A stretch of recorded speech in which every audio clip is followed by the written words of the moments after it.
Hello everyone, good afternoon. I hope all are good.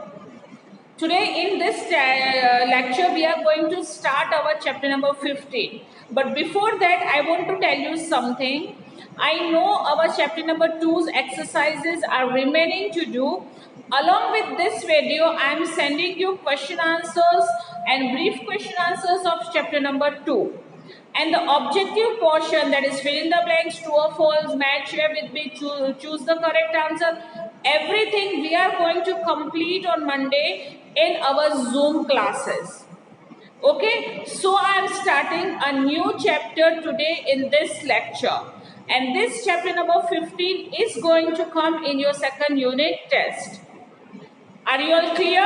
We will complete our exercise also of chapter number 2, so don't worry.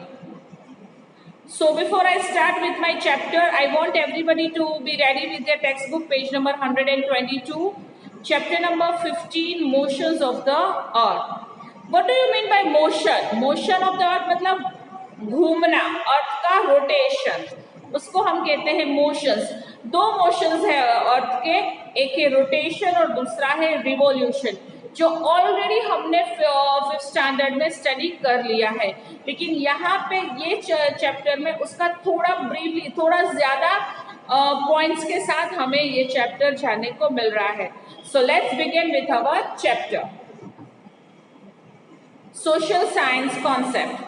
During the ancient times, people thought that the earth was static and the other celestial bodies move around it. However, it was Nicholas Copernicus who said that the earth is not static but it moves around the sun. पुराने ज़माने में हजारों लाखों साल पहले इंसान लोग ऐसा मानते थे कि हमारा अर्थ है ना वो स्टैटिक है. स्टैटिक मतलब एक जगह पर स्टेबल है, खड़ा हुआ है, वो कहीं पर भी घूमता नहीं है. और ऑल अदर सेलेस्टियल बॉडी है, जैसे कि प्लैनेट्स है, गैलेक्सी है हमारी, वो पूरी घूम रही है. लेकिन निकोलस कोपर्निकस थे, उन्होंने ये प्रूव किया कि हमारा अर्थ है वो स्टैटिक नहीं है.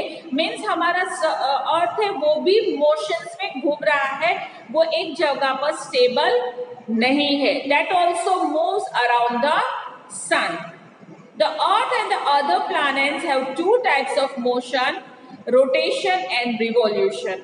हमारे अर्थ के दो मोशंस है. एक है रोटेशन. रोटेशन मतलब to move on its own axis. Earth move its own its axis. वो अपने पे ही गोल गोल गोल घूमता है, जैसे कि टॉप घूमता है. And revolution. रिवॉल्यूशन मतलब अर्थ अपने आप तो घूमता है, साथ साथ में वो सन के अराउंड भी घूमता है, जिसको हम कहते हैं रिवॉल्यूशन. और सिर्फ अर्थ नहीं, दूसरे प्लैनेट्स भी इसी तरह से रोटेशन और रिवॉल्यूशन करते हैं.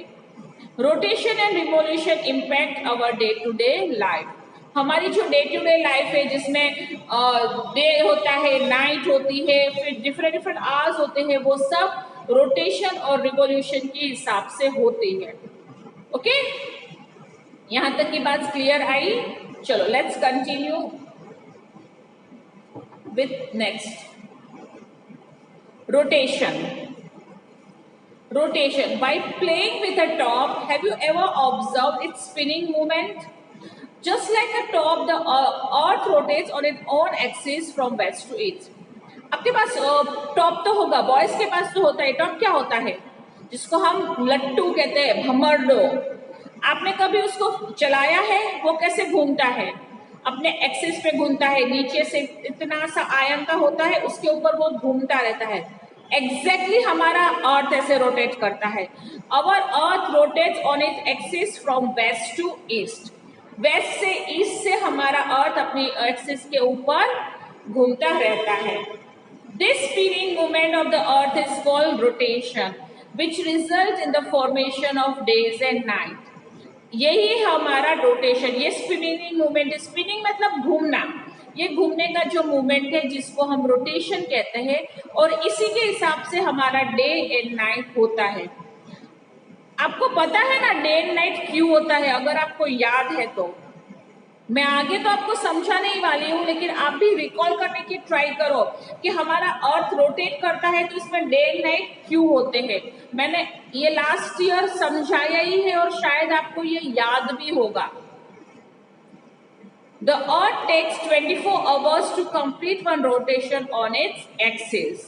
अर्थ को पूरे वन रोटेशन कंप्लीट करने में 24 आवर्स होते हैं। The speed of rotation at the equator is around 1675 kilometre per hour. Rotation की स्पीड क्या होती है? Equator is in the middle point of the earth, वहां से उनकी रोटेशन की स्पीड है 1675 किलोमीटर पर आवर की स्पीड से हमारा अर्थ पूरा रोटेट होता है।